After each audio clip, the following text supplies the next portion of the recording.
आपल्या सर्वोच्च राजसुखाचा त्याग करणारे सर्वोत्तम भूमिपुत्र तथागत सिद्धार्थ गौतम बुद्ध। एक अजूबा ऐसा देखा मुर्दा रोटी खाए, समजावत से समजत नाही मार पडे चिल्लाए मन श्रेष्ठ कबीर महाराज। समतेचा पुरस्कार करणारे संत रविदास महाराज। या महाराष्ट्रामध्ये समता स्वातंत्र्य बंधुत्व आणि न्यायाची चळवळ प्रस्थापित करण्यासाठी संत नामदेव महाराजापासून संत तुकाराम महाराजापर्यंत ज्या ज्या महान संतांनी कार्य केले असे सर्व संतांच्या चळवळीतून एक निर्माण झालेला वैचारिक वारसा पुढे नेत स्वराज्य निर्माण करायचे हा संकल्प करणारे स्वराज्य संकल्पक माननीय शहाजीराजे भोसले मासाहेब जिजाऊ, छत्रपती शिवाजी महाराज, छत्रपती संभाजी महाराज यांचाच वारसा पुढे चालवत असताना आरक्षणाच्या माध्यमातून समता प्रस्थापित करणारे राजर्षी शाहू महाराज, आरक्षणाचे मूळ संकल्पक महात्मा ज्योतिराव फुले, सावित्रीबाई फुले, डॉक्टर बाबासाहेब आंबेडकर आणि अण्णाभाऊ साठेपर्यंत तत्सम सर्व महापुरुषांना विनम्र अभिवादन करतो। आणि या कार्यामध्ये ज्या ज्या महानायकांनी आपलं कार्य केलं अशा सर्व महानायकांना विनम्र अभिवादन करतो। मित्रांनो, आज सेलू या ठिकाणी आपण हा भीमा कोरेगाव शौर्य दिन छोटेखानी साजरा करत आहोत। त्याचं कारण असं आहे की एकतर कोविड-19चं संकट समग्र देशावर आहे आणि त्यामुळे आपण इथं सगळेजण सोशल डिस्टन्सिंगचं पालन करून इथे बसलेलो आहोत। तुम्हा सर्वांचं मी खरं कौतुकाने अभिनंदन करतो की आपण आज भीमा कोरेगावला गेलो नाहीत, मात्र तरीसुद्धा त्या स्मृतीला उजाळा भेटावा म्हणून आपण इथे या कोविड-19चं पालन करून बसलेलो आहोत। आजच्या या कार्यक्रमाचे आयोजक माझे मित्र गोवर्धन गायकवाड सर, त्याचबरोबर हर्षवर्धन सोनकांबळे सर आणि उपस्थित सर्व बंधू भगिनींनो, काय भीमा कोरेगावची लढाई झाली। या भीमा कोरेगावच्या लढाईच्या संदर्भानं खूप सारे असे प्रश्न मनामध्ये आहेत ज्या प्रश्नाची उकल आतापर्यंत झाली नाही आणि त्याच्यामुळे काय झालं तर समाजामध्ये अस्थिरता निर्माण झाली। बाबासाहेब आंबेडकर म्हणतात की ज्या समाजाला, ज्या लोकांना आपला इतिहास माहीत असतो ते समाजातली लोक इतिहास घडवत असतात। कदाचित हा इतिहास संबंध महाराष्ट्राला माहीत झाला असता तर नक्कीच येणाऱ्या काळात भीमा कोरेगावला जास्त मोठ्या प्रमाणात जनसैलाब उसळला असता आणि ह्या सगळ्या लोकांना ही जागृती कळाली असती। म्हणून की ब्रिटिश ईस्ट इंडिया कंपनीच्या सैनिकांनी भीमा कोरेगाव या ठिकाणी ज्यावेळेला महार बटालियनच्या लोकांनी ज्यावेळेला पेशव्यांना हरवलं, काय पेशव्यांचा अंत हा आमचा गौरव दिन होऊ शकतो का? काय ईस्ट इंडिया कंपनीचा विजय हा सुद्धा आमचा गौरव दिन होऊ शकतो का? जोपर्यंत या प्रश्नाला आपण समजून घेणार नाही तोपर्यंत मला वाटतं आपल्याला हा गौरव दिन काय नेमका हे समजणार नाही। सगळ्यात पहिल्यांदा पेशवे नेमके कोण होते याच्यासाठी थोडंसं मी पाठीमागे इतिहासात जाणार आहे। अष्टप्रधान मंडळ आलं काय आणि काय अष्टप्रधान मंडळामध्ये असणारे पेशवे शिवाजी महाराजांचे वैचारिक वंशज होते का शिवाजी महाराजांच्या लढाईच्या माध्यमातून वंशज होते? कारण हे जोपर्यंत आपण क्लिअर करणार नाही तोपर्यंत आपल्याला हे इतिहास समजणार नाही। पहा, छत्रपती शिवाजी महाराजांनी काय केलं तर ज्यावेळेला निजामशाही आदिलशाही या महाराष्ट्रामध्ये आपली पायमुळं मजबूत करत होती त्यावेळेला इथली जी जनता आहे ती त्रस्त झाली होती। ती जनता गुलामीत होती, गुलामीत खितपत पडलेली होती आणि इथल्या स्त्रिया असतील, इथले बाकीचे गोष्टी असतील, सगळे गुलामीत होते। आणि गुलामीत असताना छत्रपती शिवाजी महाराजांचे वडील जे की सरदार होते, काही काळ निजामशाहीकडे सरदार होते, काही काळ आदिलशाहीकडे सरदार होते, यांच्या मनामध्ये प्रश्न निर्माण झाला की कुठपर्यंत आपण गुलामी करायची, काहीतरी आपलं निर्माण झालं पाहिजे। म्हणून त्यांनी स्वराज्याची संकल्पना छत्रपती शिवाजी महाराजांमध्ये रुजवली आणि छत्रपती शिवाजी महाराजांनी स्वराज्य निर्माण केलं। आता स्वराज्य निर्माण करताना छत्रपती शिवाजी महाराजांनी नेमकं काय केलं? काय नेमकं स्वराज्य होतं? एकतर स्वातंत्र्य पाहिजे होतं, गुलामीतून मुक्ती म्हणजे स्वातंत्र्य बंधूंनो। मग ज्यावेळेला गुलामी होती, मोगलांची गुलामी होती, त्या मोगलांच्या गुलामीतून स्वातंत्र्य छत्रपती शिवाजी महाराजांच्या माध्यमातून आम्हाला बहुजनांना मिळालं। छत्रपती शिवाजी महाराजांनी 18 पगड जातीचे लोक मावळे म्हणून एकत्र केले।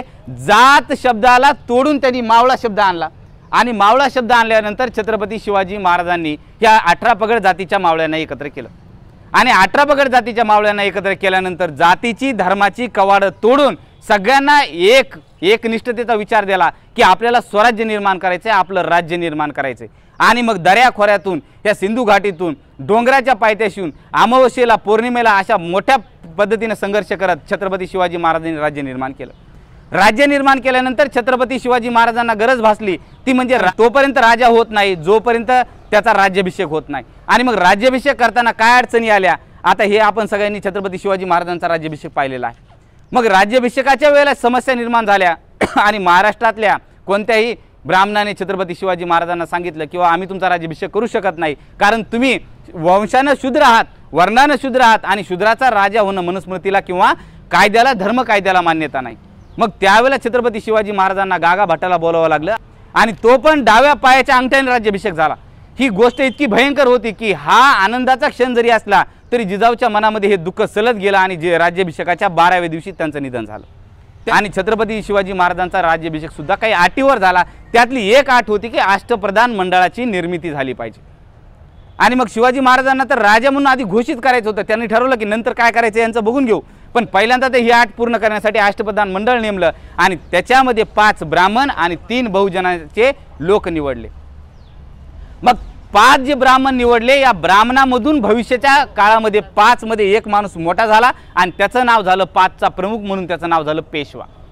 हे पेशवे पद तिथून निर्माण झालं।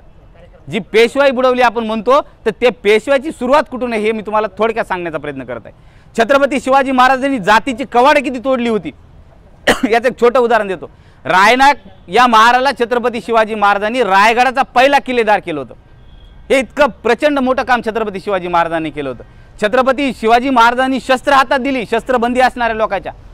महिलांना धर्मानुसार महिलांना दुय्यम दर्जा होता। छत्रपती शिवाजी महाराजांनी आपल्या आई जिजाऊला धर्म कायदा म्हणजेच न्यायासनाचं काम दिलं, न्यायाधीश बनवलं, पहिलं न्यायाधीश महिलेला बनवलं।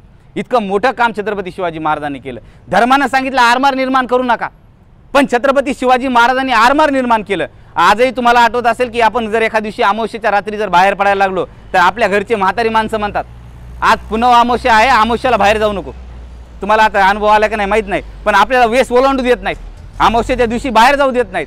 पण छत्रपती शिवाजी महाराजांनी जेवढ्याही लढाई केल्या त्या सगळ्या अमावस्येच्या दिवशी केल्या। म्हणजे धर्माची सगळी कवाडं, जातीची सगळी कवाडं छत्रपती शिवाजी महाराजांनी तोडली आणि एक नवीन संकल्पना निर्माण केली। आणि हे छत्रपती शिवाजी महाराजांचं राज्य लोककल्याणकारी, जनतेचं कल्याणकारी, जनतेचं राज्य होतं, म्हणून त्याला आपण शिवशाही म्हणतो। आणि ज्या वेळेला छत्रपती शिवाजी महाराजांचे हे राज्य निर्माण झालं त्यावेळेला छत्रपती शिवाजी महाराजांना खूप विरोध झाला अष्टप्रधान मंडळाकडून। 2दा त्यांना विष प्रयोग झाला। छत्रपती शिवाजी महाराजांना विष प्रयोग झाला हे त्यांच्या लक्षात आलं की कोणतरी आपलं विष प्रयोग करतंय। आणि मग त्यांच्याही बाब लक्षात आलं की हे करणारे अष्टप्रधान मंडळातले लोक आहेत। अष्टप्रधान मंडळामध्ये 5 ब्राह्मण होते तर 3 बहुजनाचे मंत्री होते। म्हणजे असे अष्टप्रधान मंडळ छत्रपती शिवाजी महाराजांचं होतं। मग छत्रपती शिवाजी महाराज सुद्धा सजग राहायला लागले अष्टप्रधान मंडळापासून। आणि मग झालं असं की ज्यावेळेला खूपच प्रयोग वाढला तर छत्रपती शिवाजी महाराजाला अंतर्गत पण विरोध वाढायला लागला। अंतर्गत रामदासांनी एक आदिलशाहला एक छोटासा एक 4 ओळीचं पत्र लिहिलं होतं आणि त्या पत्रामध्ये रामदासांनी आदिलशाहला काय म्हणलं होतं ते सांगतो। दास आपुल्या शहा मर्जी असावी, शिवाजीच्या राज्याची धूळधाणी व्हावी। आता तुम्ही थोडी कल्पना करा, इतिहासामध्ये आजपर्यंत छत्रपती शिवाजी महाराजांचा गुरु म्हणून रामदासाला आपल्याला शिकवलं। तो रामदास त्याच्या एका लेटरमध्ये लिहितोय तो, आणि त्याच्यातून तो आदिलशाहला लिहितो की मी दासाचा दास आपुल्या शहा मर्जी असावी। शिवाजी पण लिहित नाही, शी नाही लिहित, सी लिहितो, सी, शिवाजीच्या राज्याची धूळधाणी व्हावी। कारण मुस्लिम ज्यावेळेला शिवाजी उच्चारायचे त्यावेळेला शिवाजी उच्चारायचे, शिवाजी उच्चारत नव्हते। म्हणून इथपर्यंत शिवाजी महाराजांचं राज्य डुबवण्यासाठी पेशवे काम करत होते।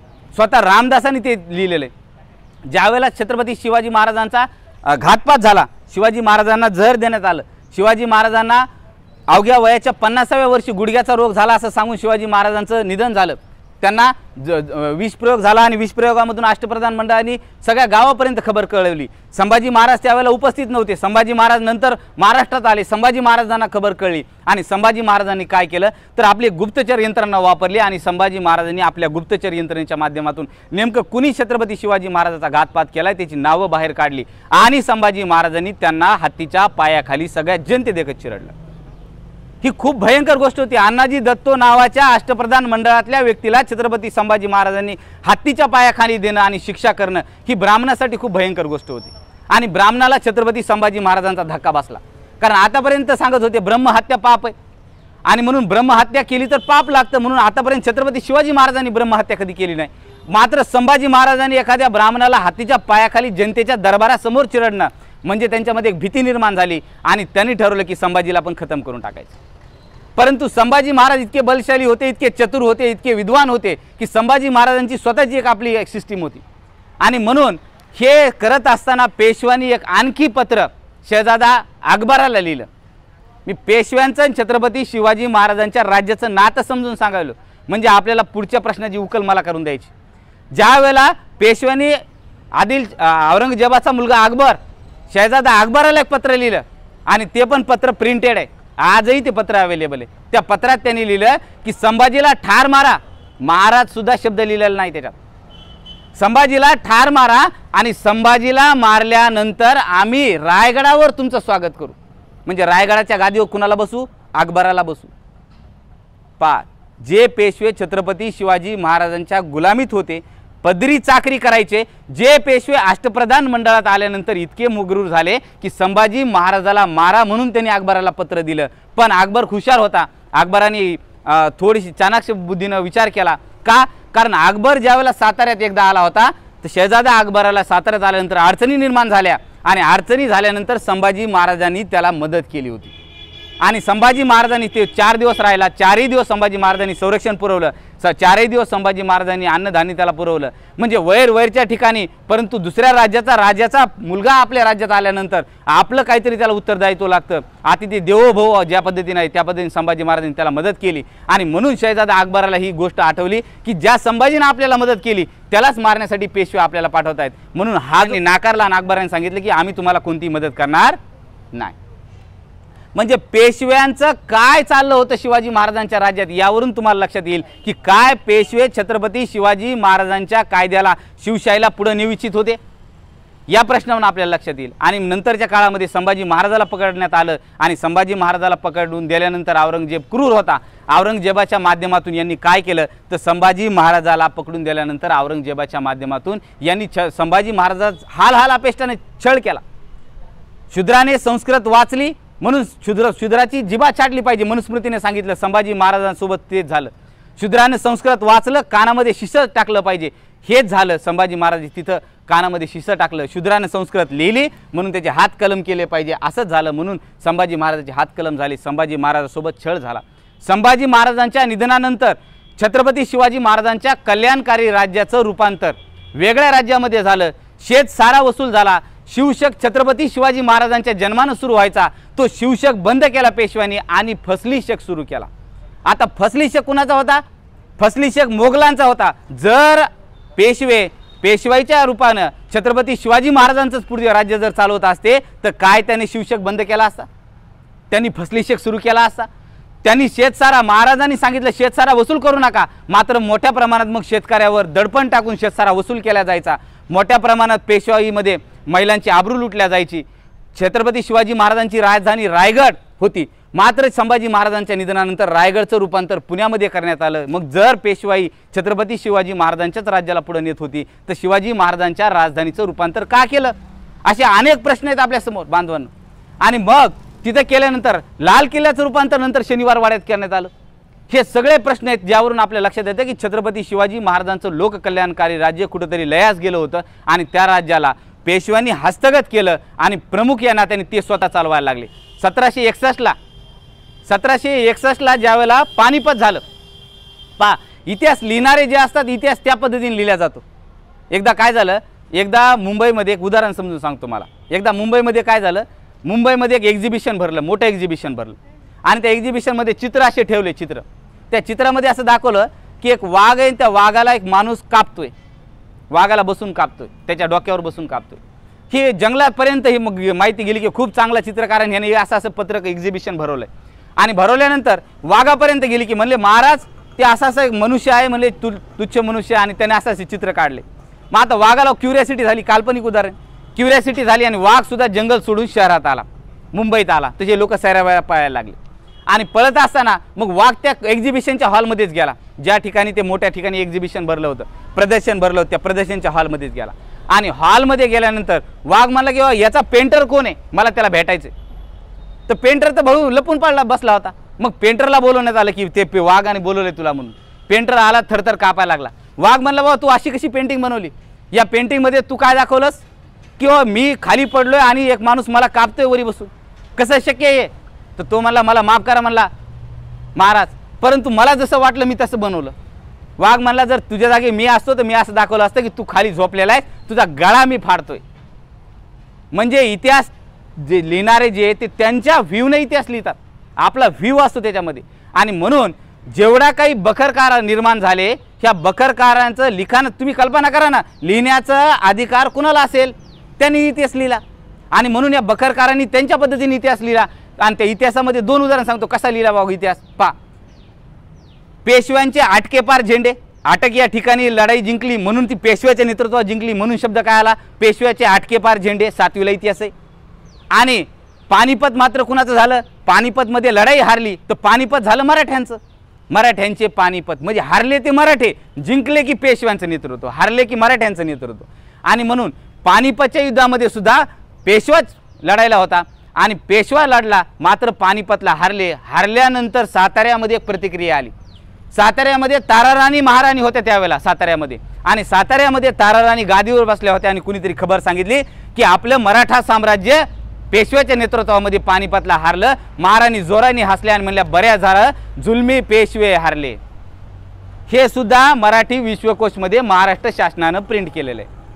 मित्रांनो, ताराराणीने ही प्रतिक्रिया दिली, जर छत्रपती शिवाजी महाराज, छत्रपती संभाजी महाराज, छत्रपती राजारामाचं राज्य जर पेशवे चालत असते तर ताराराणीला दुःख व्हायला पाहिजे, ताराराणी नाराज व्हायला पाहिजे की आपले पेशवे पानिपतमध्ये गेले आणि हारले. हसले आणि दरबारामध्ये म्हणला की बरे झाले जुलमी पेशवे हारले.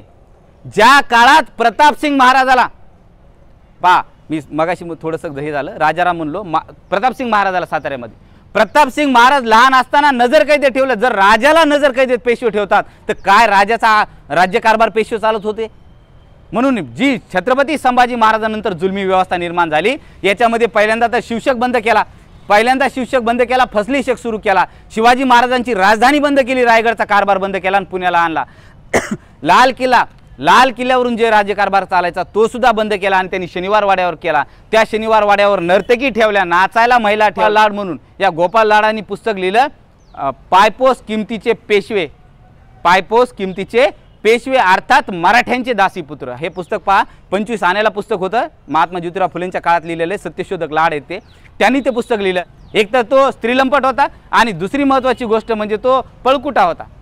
इथे बऱ्याचशा लढाया दुसऱ्या बाजीराव पेशव्यांनी केल्या आणि त्यातून पळून गेला तो. आता हे सांगण्यामागचं तात्पर्य, जर छत्रपती शिवाजी महाराजांचं राज्य असतं तर शिवशक बंद झाला नसता, स्त्रियांचा अपमान झाला नसता, शेतकऱ्यावर शेतसारा लादला नसता किंवा मग राजधानीचा बदल झाला नसता, राजधानी बदलली नसती. मात्र हे सगळं पेशव्यांनी आपल्या काळात केलं. 1800च्या कालखंडामध्ये दुसऱ्या बाजीराव पेशवे संदर्भात सांगतो. म्हणजे याचा सांगण्यामागचा असा उद्देश होता की शिवाजी महाराजांचं राज्य हे पेशव्यांचं राज्य नव्हतं, पेशव्यांचं राज्य वेगळं आहे, छत्रपती शिवाजी महाराजांचं राज्य वेगळं आहे. छत्रपती शिवाजी महाराजांनी 18 पगड जातीचं राज्य निर्माण केलं,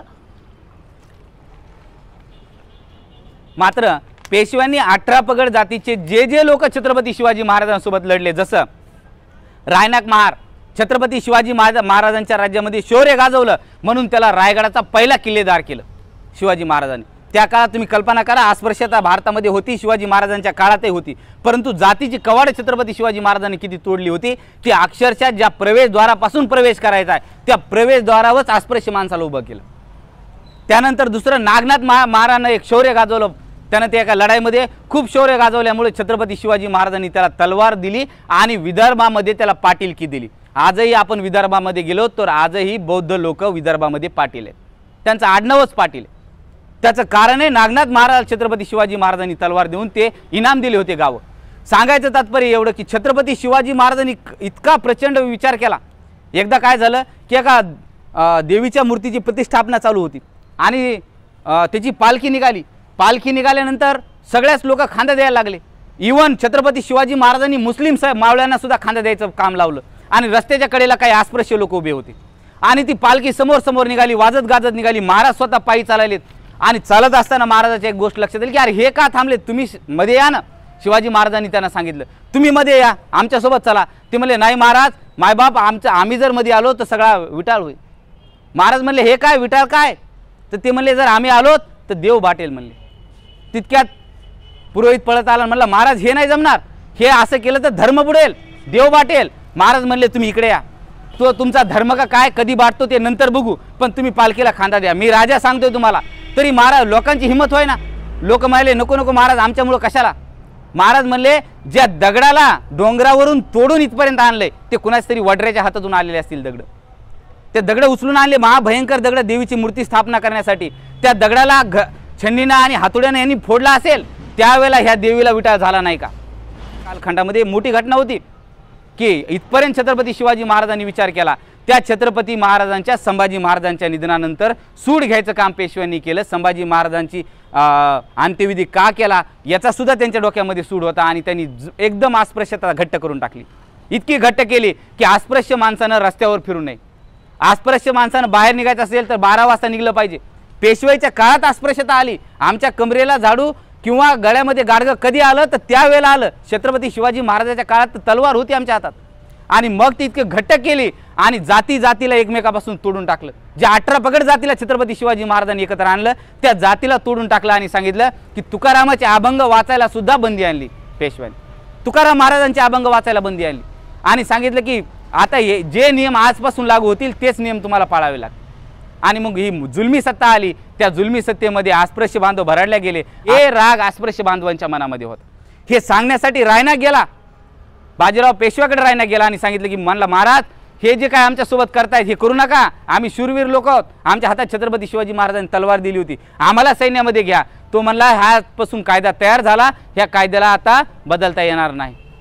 म्हणजे ज्या छत्रपती शिवाजी महाराजांच्या काळात महाराजांनी शौर्य गाजवलं त्यांच्याच पुढच्या पिढ्याच्या हातामध्ये काय दिलं, खराटा आणि झाडू आणि मटकं दिलं आणि एक मोठ्या प्रकारचा अन्याय त्यांच्यावर केला। म्हणून मजबुरीत त्यांना गाव सोडून जावं लागलं आणि मजबुरीत गाव सोडून गेल्यामुळे खायचं काय ही समस्या निर्माण झाल्यामुळे गुरंढोरं खावं लागली। ही इच्छेनं नाही खाल्लं मेलेलं कुणी माणसानं, म्हणजे सांगायचं तात्पर्य की ही व्यवस्था निर्माण झाली। आणि मग नंतर पुढच्या काळामध्ये थोडं पुढं गेल्यानंतर ज्यावेळेला दुसरा बाजीराव आला त्यावेळेला 1802च्या कालखंडामध्ये दुसऱ्या बाजीरावाला सुद्धा काय करण्यात आलं, पदावरून काढण्यात आलं, पेशवाई पदावरून। म्हणजे जे अष्टप्रधान मंडळामध्ये पेशवे पद निर्माण झालं, राजाच्या अब्सेंटीमध्ये कार्य सांभाळणारा जो व्यक्ती असतो त्याला पेशवा म्हणतात। हा पेशवा दुसरा बाजीराव होता, हा दुसऱ्या बाजीरावाला पदावरून काढण्यात आलं। याच्या मागे एक पार्श्वभूमी आहे। काय पार्श्वभूमी आहे की दुसऱ्या बाजीरावानं ज्यावेळेला राज्यकारभार हातात घेतला त्यावेळेला हा जो चंगळवाद सुरू केला, त्याने स्त्रियावर अन्याय अत्याचार केले, शेतकऱ्यावर अन्याय अत्याचार सुरू केले, त्यावेळेला जे छत्रपती शिवाजी महाराजाचं एक निष्ठावंत असं साम्राज्य होतं ज्याचं नाव काय होतं, होळकर साम्राज्य होतं। या होळकर साम्राज्याचे आणि दुसऱ्या बाजीरावाचे भांडणं सुरू झाले। होळकरांचे आणि दुसऱ्या बाजीरावाच्या खूप साऱ्या लढाया झाल्या। मग काय होळकर साम्राज्य शिवशाहीला मानत नव्हतं काय? मग होळकर साम्राज्य जर शिवशाहीला मानत असेल तर बाजीराव जर शिवशाहीचाच काम करत असेल, शिवाजी महाराजाचं राज्य करत असेल तर भांडणं होण्याचं काही कारणच नव्हतं।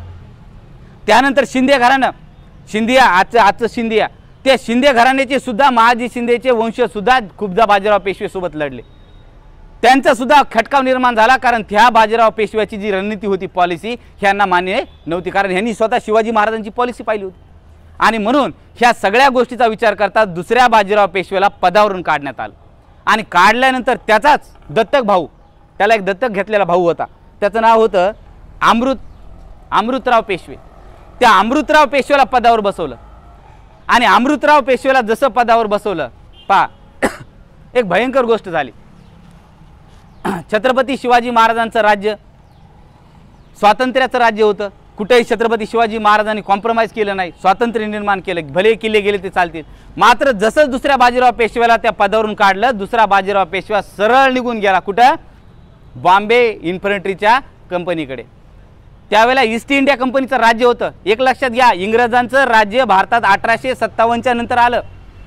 हा जो इतिहास घडला 1818चा इतिहास घडला तोपर्यंत इंग्रजांचं राज्य भारतात नव्हतं। ही एक कंपनी होती जी व्यापार करत होती आणि त्या कंपनीचे सैनिक होते, हे लक्षात घेतलं पाहिजे। म्हणजे ज्यावेळेला काही लोक असा अपप्रचार मुद्दाम करतात की इंग्रजांच्या वतीनं लढले आणि भारतीयाला गुलाम करण्यासाठी, असं नाही, इंग्रज नव्हतेच त्यावेळेला भारतात। हे एक सोल्जर होते जे कंपनीचे होते, जसं एखाद्या मोठ्या गोडाऊनसाठी रक्षक ठेवले असतात त्या पद्धतीचे।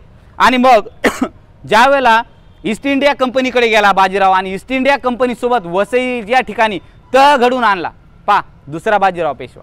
ज्यावेळेला त्याचं पद गेलं पेशवा पद, त्यावेळेला आणि ईस्ट इंडिया कंपनीला काय सांगतो तो की तुम्हाला पुण्यामध्ये येण्याची आणि राहण्याची मुभा भेटेल, पुन्हा तुमच्या हवाली करू, पण त्याच्या बदल्यात काय दिलं पाहिजे तुम्हाला, तुम्ही मला अमृतरावाकडून पेशवे पद घेऊन दिलं पाहिजे, त्या लढाईत मला मदत केली पाहिजे। कळायला का तुम्हाला इतिहास, कळायला का? हा खूप कॉम्प्लिकेटेड इतिहास, इतका सोपा इतिहास नाही आहे। म्हणजे दुसरा बाजीराव पेशवा अमृतराव पेशव्यापासून आपला पेशवेपद घेण्यासाठी ईस्ट इंडिया कंपनीला मदत मागतोय, ईस्ट इंडिया कंपनीकडून मदत घेतो आणि मग याचा तह झाला। ईस्ट इंडिया कंपनीने त्याला मदत केली आणि दुसरा बाजीराव पेशवे पुन्हा काय सत्तेवर गेला आणि पेशवेपद पुन्हा भेटला। अमृतरावला खाली घेण्यात आलं आणि परत पेशवेपद आलं आणि त्याच्या बदल्यात ईस्ट इंडिया कंपनी कुठं स्थापन झाली? पुण्यामध्ये स्थापन झाली। याचा अर्थ पुण्यामध्ये ईस्ट इंडिया कंपनीला आमंत्रण देणारा दुसरा बाजीराव पेशवे होता आणि पुण्यामधून ईस्ट इंडिया कंपनी आपला राज्यकारभार करू लागली। पुण्यामधून ज्यावेळेला राज्यकारभार ईस्ट इंडिया कंपनी आपला करू लागली त्यावेळेला अर्थ ईस्ट इंडिया कंपनीचं आणि पेशव्याचं पण भांडण नव्हतं। मग 1818ची लढाईच का झाली ईस्ट इंडिया कंपनी आणि पेशव्यामध्ये? ही लढाई ईस्ट इंडिया कंपनी झाली, इंग्रजात झाली नाही, ईस्ट इंडिया कंपनीच्या सैनिकामध्ये का झाली? त्याच्या मागे 2-3 कारणं होते। एक पेंढारी नावाची जमात होती आणि ती शस्त्रधारी जमात होती। आता तानाजी चित्रपटामध्ये तुम्ही पाहिलं असेल त्याला, त्या पेंढारींनी काय केलं? ईस्ट इंडिया कंपनीच्या गोडाऊनवर हल्ला करायला सुरुवात केली, ईस्ट इंडिया कंपनीच्या सैनिकावर हल्ला करायला सुरुवात केली आणि मग ईस्ट इंडिया कंपनीला मदतीची गरज होती, कारण ईस्ट इंडिया कंपनी एक ठराविक सैन्य घेऊन पुण्यामध्ये गेलेली होती आणि मग ईस्ट इंडिया कंपनीनं दुसरा बाजीराव पेशवेला मदत मागितली। आणखीन एक छोटंसं कारण घडलं ज्याच्यामुळे हा भांडणाला मोठा हे झालं, ठिणगी पडली। ते कारण असं होतं की डेंगळे नावाचा जो सरदार होता, ज्या सरदाराने काय केलं होतं तर प्रतापसिंग महाराजाला नजरकैदेत ठेवलं होतं। या सरदाराला काय पुण्यामध्ये आल्यानंतर ईस्ट इंडिया कंपनीनं पकडलं होतं आणि या सरदाराला पुण्यामध्ये जेलमध्ये कैदेत ठेवलं होतं। योगायोगाने या सरदाराने तिथून त्याची सुटका करून घेतली आणि हा डेंगळे सुटून पळून गेला बाजीराव पेशव्याकडे आणि गेल्यानंतर एकतर बाजीराव पेशवे यांना त्यांनी मदत मागितली होती पेंढारीपासून एक, आणि दुसरा डेंगळे पळून गेला। डेंगळे पळून गेल्यानंतर पत्रव्यवहार झाला आणि त्यांनी त्यांना सांगितलं की जो सरदार आम्ही पकडलेला होता तो तुमच्या राज्यात आलाय, त्या सरदाराला आम्हाला वापस करा। पण डेंगळे हा विश्वासू सरदार होता बाजीराव पेशव्यांचा, दुसऱ्या बाजीराव पेशव्याचा विश्वास सरदार असल्यामुळे बाजीराव पेशव्याने सांगितलं आम्ही डेंगळेला सोडणार नाही, कारण आता बाजीराव पेशवेकडे शक्ती आली होती आणि शक्ती आल्यानंतर होळकर घराणं शिंदे घराणं बाजीराव पेशवेच्या पाठीमागे उभं राहिलं होतं। मग बाजीराव पेशव्याचं आणि यांचं बोलणं खटकलं आणि खटकल्यानंतर तिथं ठिणगी पडली, एकमेकासोबत मतभेद व्हायला लागले ईस्ट इंडिया कंपनीचे आणि ते, आणि मग माजी शिंदे आपले शिंदे घराणं आणि होळकर घराण्याच्या मदतीनं पेशव्याने ठरवलं की आपण आता जे ईस्ट इंडिया कंपनी पुण्यामध्ये स्थापन झाली या ईस्ट इंडिया कंपनीचं पुणे काय करू? हिसकावून घेऊ। मग पुण्यावर आपण हल्ला करू आणि पुण्यामधून ईस्ट इंडिया कंपनीला बाहेर पाठवू। आणि मग बाहेर पाठवत असताना त्यांनी काय केलं? त्यांनी डिसेंबर महिना निवडला, 31 डिसेंबरला त्यांनी 28,000ची फौज घेऊन पुण्याच्या दिशेनं प्रयाण केलं आणि पेशवे पुण्याच्या दिशेने निघाले। जसं पेशवे पुण्याच्या दिशेनं निघाले तसं पेशवे पुण्याकडे जात असताना काय झालं किंवा ईस्ट इंडिया कंपनीला धोका वाटला, जर 28,000 पेशवे आपल्यावर चाल करून आले तर आपलं अस्तित्व काय राहील? कारण त्यांच्याकडे मोजकेच सैनिक, म्हणून त्यांनी काय केलं? त्यांनी एक आपल्या फ्रान्सिस स्टँटम नावाचा जो अधिकारी होता, त्या फ्रान्सिस स्टँटमनं काय केलं की आपल्या आजूबाजूच्या ज्या छावण्या आहेत त्याची काही मदत मिळते का म्हणून त्या छावणीला आवाहन केलं आणि आजूबाजूला शिरूरमध्ये एक छावणी होती ज्या छावणीचं नाव आहे बॉम्बे नेटिव्ह इन्फंट्री आणि या बॉम्बे नेटिव्ह इन्फंट्रीच्या जी 2 नंबरची बटालियन होती ह्या 2 नंबरच्या बटालियननं लगेच हातवरी केला की आम्ही तयार आहे लढायला। आता ही बटालियन कोणती काय होती मी नंतर पुढे गेल्यावर तुम्हाला डिटेलमध्ये सांगेन।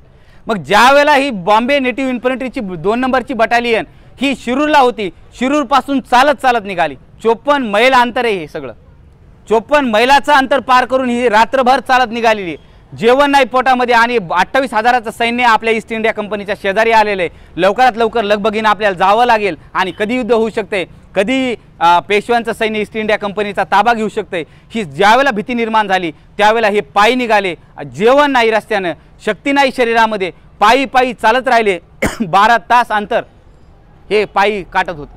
ज्यावेळेला हे पायी चालत असताना भीमा कोरेगाव नदीच्या किनारी आले त्यावेळेला त्यांनी पाहिलं, स्ट्रॅटरनं पाहिलं की पलीकडे पेशव्याचं सैन्य येऊन उभं राहिले, 28,000 सैन्य, डोळे गरगरले त्याचे आणि त्याने सांगितलं की आपल्याकडे सगळं मिळून 834 लोकांचं सैन्य, काही पुण्यामध्ये स्थित आणि हे 500 लोकांचं सैन्य पायी आलेलं, 500 लोकांचं पायी आलेलं सैन्य, हे पायी आलेल्या सैन्याला जेवण नाही, डोळ्यामध्ये झोप, पायामध्ये थकवा, पण तरी लढण्याची उमेद डोळ्यामध्ये की आम्हाला लढायचंच आहे। आणि ज्यावेळेला त्याने सांगितलं की 28,000 सैन्य आपला निभाव कसा लागणार, आपण काय लढणार यांच्या पुढं, आपण काय करू 2 दिवस थांबू, आपण आणखीन आपल्या सैन्याची रसद बोलून घेऊ आणि 2 दिवस थांबून सैन्याची रसद बोलू आणि नंतर युद्ध करू।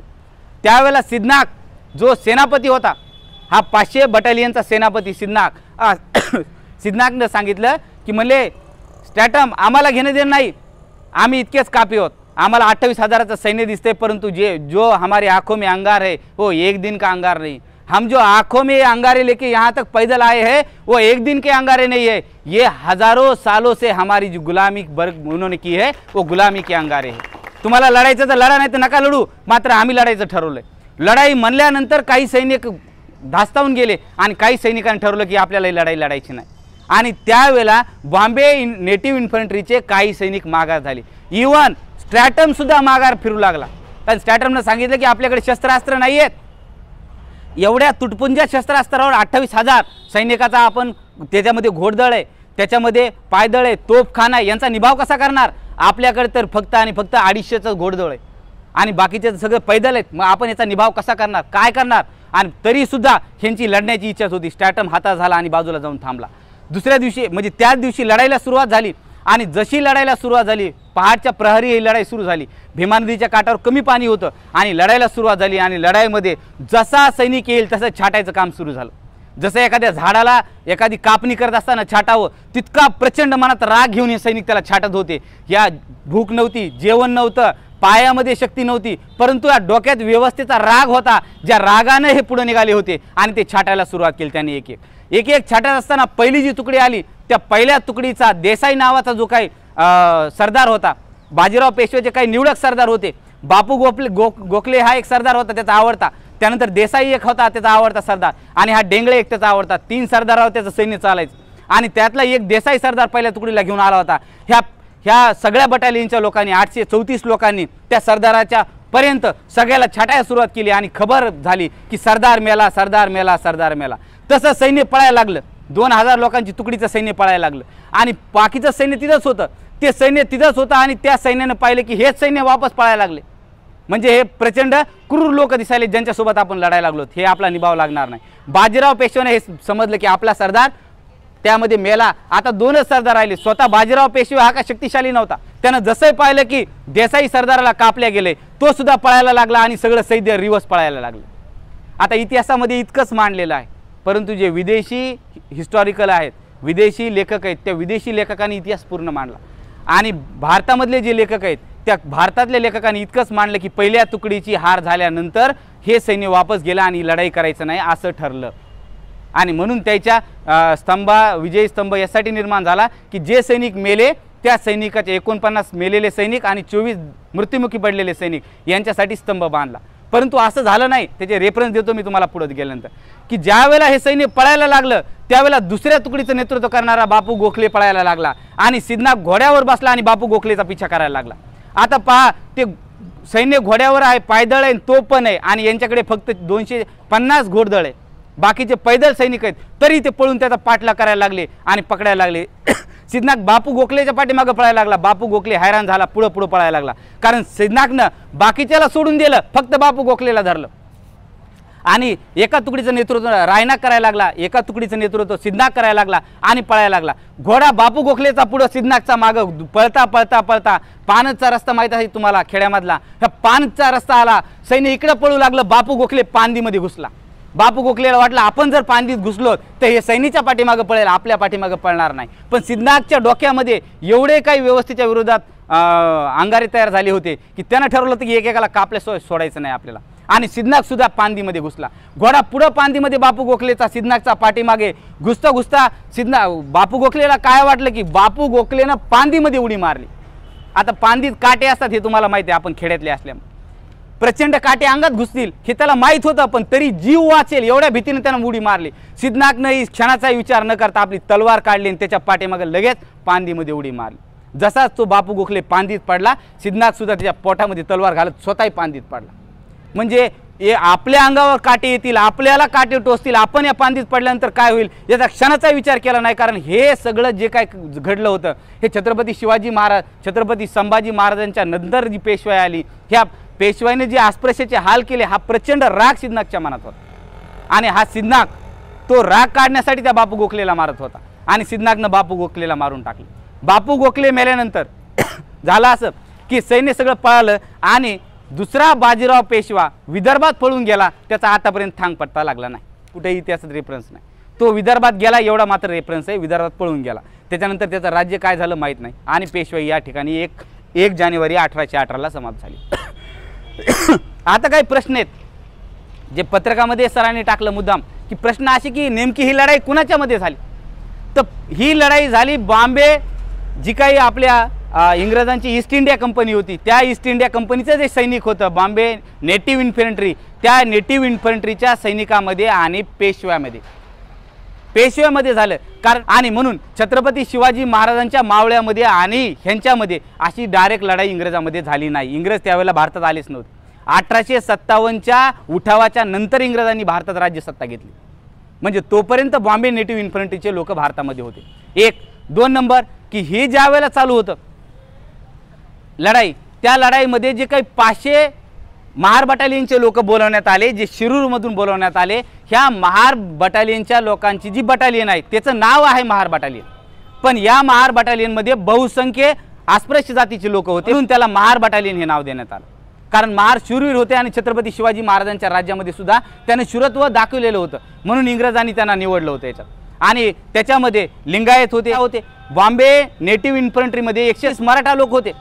आजही आपण विजयस्तंभावर गेलो तर त्या विजयस्तंभावर काय म्हणजे ही जर लढाई महाराणी मराठेशाहीची नास्त करण्यासाठी केली होती तर काय मराठा लोक ह्या इंग्रजांच्या बाजूने लढले असते? ते सुद्धा जुलमी राजवटीला कंटाळले होते। जसं ताराराणी म्हणली होती की या पेशव्याचा अंत झाला पाहिजे, त्या तसं बऱ्याचशा मराठा लोकांच्या सरदारांच्या मनामध्ये सुद्धा या पेशव्यांच्या बद्दल द्वेष निर्माण झालेला होता। त्यानंतर लिंगायत होते, बहुसंख्येने मुस्लिम लोक होते त्याच्यामध्ये, आणि ते वेगवेगळ्या जातीचे लोक मांग, महार, चांभार, ढोर, कैकाडी, वडरी असे बरेचसे लोक होते, परंतु मेजॉरिटी महार असल्यामुळे या बटालियनचं नाव होतं महार बटालियन। या महार बटालियन व्यतिरिक्त 334 जे लोक होते ते बॉम्बेमध्ये पुण्यामध्ये स्थित होते, हे विशिष्ट वेगवेगळ्या जातीचे लोक होते, म्हणजे वेगवेगळ्या जातीचे लोक होते। महार बटालियनचे तर ठराविक इकडेच होते, पण ते बाकीचे वेगवेगळ्या ठिकाणी लोक होते। तर सांगायचा इतिहास असा की ही काही लढाई महार लोकांमध्ये आणि मराठा लोकांमध्ये झालेली लढाई नव्हती, ही लढाई होती इंग्रजाची ईस्ट इंडिया कंपनी आणि पेशवे या दोघांच्या मध्ये रूपांतर लढाई झालं, आणि पेशव्यांनी दगा दिला म्हणून त्यांनी ती लढाई केली।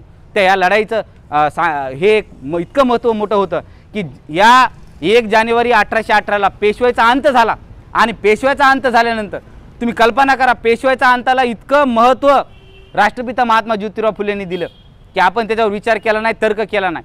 राष्ट्रपिता महात्मा ज्योतिराव फुलेंनी पहिली शाळा कुठे स्थापन केली? पुण्यामध्ये स्थापन केली। कधी स्थापन केली? 1 जानेवारी 1848ला केली। काय जानेवारी महिना हा शाळा सुरू करायचा महिना आहे? शाळा तर जूनमध्ये सुरू होतात, मग ज्योतिरावांनी जानेवारी निवडली आणि 1च तारीख का निवडली? याच्या पाठीमागे सुद्धा ज्योतिरावांनी हा इतिहास तपासलेला आहे, आणि ज्योतिराव त्या दिवसाला इतकं महत्त्व देतात की ज्योतिरावांनी काय केले? 1 जानेवारी 1818लाच पहिलं क्रांतीचं पाऊल म्हणून पहिली शाळा स्थापन केली। आणि बाबासाहेब ज्या ज्या वेळेला भारतात असायचे त्या वेळेला काय करायचे तर 1 जानेवारीला जायचे। कुठं जायचे? भीमा कोरेगावला जायचे, मानवंदना द्यायचे, या शूरांसाठी मानवंदना द्यायचे। हा विजयस्तंभ भीमा कोरेगाव नदीच्या ठिकाणी कोरल्या गेला, बांधल्या गेला। का बांधल्या गेला? त्यात 49 सैनिक फक्त मृत्युमुखी पडले आणि 24 सैनिकांनी विशेष शौर्य गाजवलं, ज्यामध्ये सिद्धनाथ सारखे लोक होते की ज्यांनी विशेष शौर्य गाजवलं। आणि एका सैनिकांनी 56 सैनिकाला मारलं, म्हणून एक मन पडली की तुझ्यासारखे 56 बघितले, तू काय माझी वाट लावत? एका सैनिकांनी 56 सैनिकाला कापलं, आणि म्हणून ही जी लढाई आहे भारताच्या नव्हे जगाच्या इतिहासामध्ये एक अद्वितीय अशी लढाई ठरली की फक्त 834 लोकांनीच ह्या 28,000 सैन्याचा नायनाट केला, आणि त्यानंतर मात्र पेशवाई लयास गेली, नष्ट झाली। त्यानंतर मग होळकर घराणं आपापलं मध्य प्रदेशमध्ये गेलं, शिंदिया घराणं आपापलं मध्य प्रदेशमध्ये गेलं, त्यांनी पेशव्याला सोडून टाकलं। ताराराणी सुद्धा साताऱ्यामध्ये गेले आणि त्यांनी पण पेशव्याला सोडून टाकलं। इतकी भयंकर क्रांती या एका दिवसाच्या लढाईने झाली, आणि या लढाईमध्ये जे सैनिक मारले गेले त्यांच्या नावाचा स्तंभ झाला, आणि डॉक्टर बाबासाहेब तिथे यायचे आणि अडाणी लोकांच्या स्तंभाला सॅल्यूट करायचे। बाबासाहेब उच्च विद्यापीठ विदेशामधून आजही भारतातला एखादा विद्वान असा नाही की बाबासाहेब इतकी डिग्री घेतलेली असेल, आजही नाही। आज तर आपल्याला सगळं फॅसिलिटी आहे, जे स्वतःला बुद्धिमान समजतात, जन्मतः मेरिट समजतात, त्यांच्यातही खानदानीत एखादा जन्माला नाही ज्यांनी बाबासाहेब एवढ्या डिग्री घेतल्या, ते बाबासाहेब अज्ञानी लोकांना येऊन सॅल्यूट करायचे। का? कारण हा शौर्य दिन झाला होता। या दिवसाने भारताच्या सामाजिक व्यवस्थेमध्ये ढवळाढवळ केली आणि सामाजिक व्यवस्था चेंज करून टाकली, आणि पेशवाईची जी काळमुडी होती, जी नियम अटी होत्या, हे सगळ्या अटी मोडल्या। नंतर युद्ध नाही तर तोपर्यंत महार बटालियन नव्हती। म्हणजे सांगायचं की महार बटालियनचे लोक सुद्धा इंग्रजाकडून लढले नाही, त्याच लढाईपुरतं महार बटालियनचे लोक ईस्ट इंडिया कंपनीकडून लढले, कारण त्या लढाईमध्ये त्यांच्यावर जे अन्याय अत्याचार झाले होता, मोठा जुलूम झाला होता, त्यांचा बदला घेण्याची त्यांना एक संधी भेटली होती.